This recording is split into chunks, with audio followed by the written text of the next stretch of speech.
here. Good. I'm Mairi. I'm tall.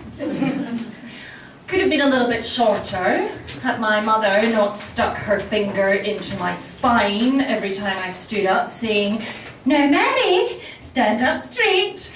Tall girls stoop." Thanks, Mum. Would have quite liked to have been fat, but that was never going to happen with my mother's obsession with Debrett's. Has anyone ever heard of Debrett's? Okay, for those of you who don't know, Debrett's is this thick doorstep of a book about etiquette that nobody ever reads.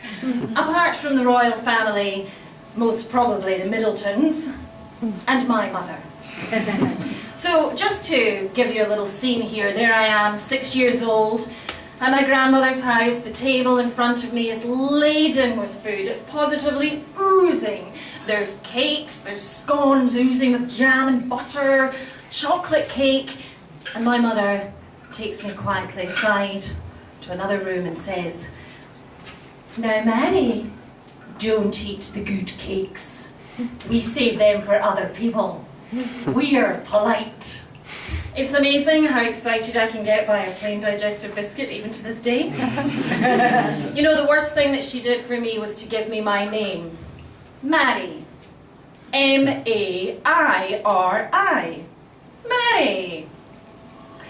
It's such a ridiculous spelling and a ridiculous name that even Scottish people don't know how to say it. So I spent my formative years trying to think up ways to get people to understand how to say my name.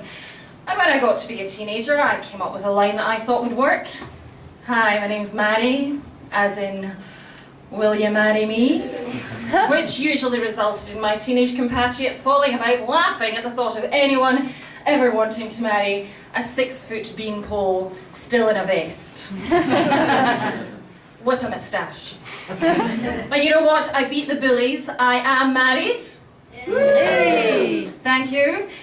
Except he's got a crap name too. His name's Cora. K-A-A-R-E. Cora. I'm Mairi McHaffie and he's Cora Sivertson. He's from Norway, so we have to give him a point for that. Or no. Anyway, he's got so sick of people not being able to pronounce his name in this country that he now insists on being called Mr. Stevenson. Except he can't quite let it go. Whenever he books a taxi or a hotel, he makes them spell it back to him, making sure that it's Stevenson with a PH and not a V. This is how we live. We've got a kid, a little boy, and of course we thought long and hard about what name we would give him. We thought it was very important that he had a name that people could actually understand, that people could say, that people could spell. So we thought about it and we thought, bugger it, let's call him Tryggve Torshettle. We've suffered, why shouldn't he?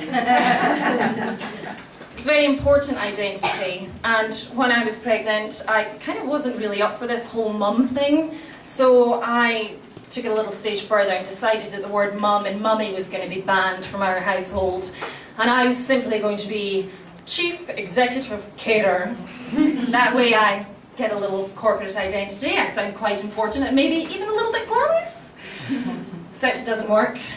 The first day I went back to my job after maternity leave, looking all Jim Hone, dressed top to toe in Karen Millen, feeling good about myself, and the first thing my boss says to me is, "How's Mum?" Couldn't think of anything witty to say back, so I went, "Mum's fine, how's Dad?" Sucks working with your husband. And the thing is, I'm getting so obsessed by this identity thing that I really want my son to have his own identity, to find a way of expressing himself in any way that he wants, as long as it's through the medium of dance as a gay plastic surgeon. And that way, in my twilight years, when I'm partying with him and all his beautiful boys on Mykonos, he'll come pirouetting up to me and he'll say, "Mama." He'll be Italian by then as well. "Mama, you can't possibly wear this horrible old rag." Okay, he might be from Transylvania, I haven't quite worked out the accent yet. "You can't wear this old rag. I will get Stefano to run you something beautiful up for tonight's party." And I'll say, "Son, son. Will you do that for Mummy? You do that for me. Okay then. As long as it's very short, very slutty, and my mother would never approve.